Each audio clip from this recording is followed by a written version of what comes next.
Les anciens militaires ghanéens et sénégalais de la mission onusienne de la MINUSTAH au Rwanda en 1994 ont animé ce mercredi une conférence de presse au terme d'une visite de 6 jours qu'ils effectuaient au Rwanda. Ces anciens militaires ont montré combien il est périlleux de sauver les vies des Tutsis alors que d'autres casques bleus les avaient abandonnés. Notre histoire est particulière.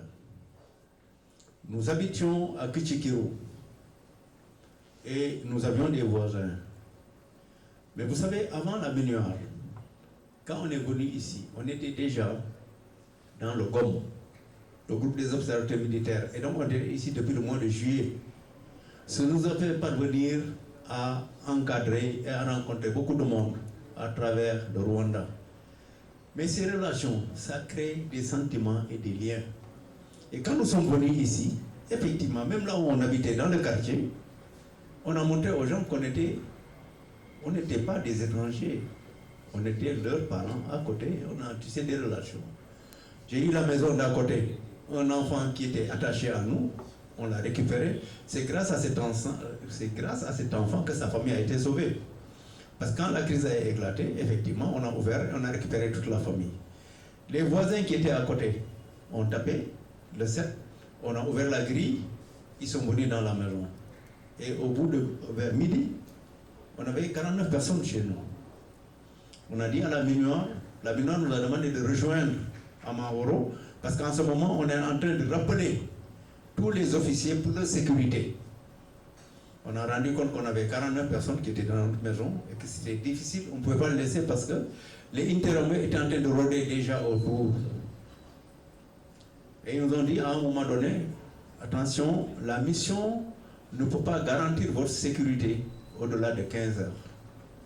On a eu un autre groupe de Sénégalais qui a pris des véhicules, venir nous récupérer à la maison à Kichikuru avec tous nos réfugiés. On a transporté, on a traversé effectivement des lignes très dangereuses pour arriver à Amahoro, mais Dieu merci, on a pu ramener tout le monde à Amahoro. Et après, il y a eu d'autres sauvetages individuels parce que, comme j'ai dit, on connaissait la ville et il y avait quelques téléphones qui continuaient à marcher. Et les gens que tu as fréquentés qui t'appellent dans le quartier, on a fait des sauvetages individuels où on est allé récupérer les gens et les ramener au stade.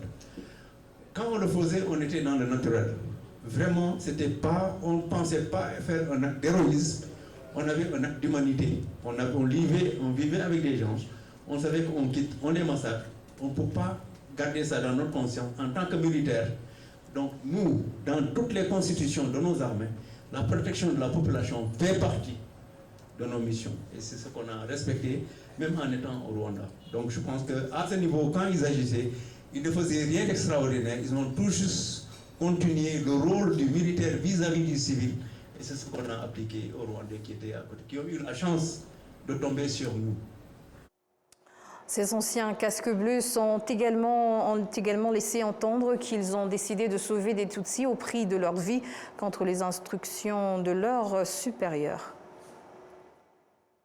Nous partageons, nous tous, les mêmes risques en étant à Kigali ou en sortant de Kigali. Et sur ce chapitre, il est important de relever l'action positive de la MINUSTAH. Parce que ceux qui sont restés étaient membres de la MINUSTAH. Et ce qu'ils ont fait, ils ont fait au nom de la MINUSTAH. À un moment donné, la MINUSTAH, du fait de son mandat limitatif, ne pouvait pas donner certains ordres, mais encourager très bien les initiatives qui étaient prises sur le terrain par certains individuels pour ramener des gens, sauver des gens au travail dans ce sens. Et donc, c'est à ce titre qu'il faut reconnaître l'action de l'UNAMID et dire effectivement, les gens ont bien travaillé. Et justement, en rappelant ces phénomènes, ces facteurs, il me plaît de replonger dans Mille Collines et de voir ce qui a été fait dans Mille Collines. Tous les efforts faits les gens qui étaient à Mille Collines et de les transférer à Kabuga. Avant cela, nous avons eu effectivement, et il est important de le souligner, ou tout le souligner, nous avons eu l'action personnelle du capitaine Baïdiagne qui a engagé beaucoup de choses, mais il le faisait, comme je l'ai dit, en liaison avec l'état-major, disait tous, je suis en train de faire ça, je suis en train de faire ça, parce que même chaque fois qu'il sauvait des gens, il faisait le compte rendu au niveau de l'état-major pour le dire, voilà. Et c'est là où les gens l'ont suivi. Et comme j'ai dit, il n'avait pas reçu l'ordre d'aller sauver les filles, des enfants d'Agathe. C'était son initiative. Parce qu'il a vu quelque chose et il a pensé qu'il fallait le faire. Mais encore une fois, comme je vous l'ai dit, un observateur militaire, c'est quelqu'un qui a un niveau dans l'armée qui lui permet d'apprécier une situation, de l'évaluer, de prendre des mesures ou de suggérer des mesures.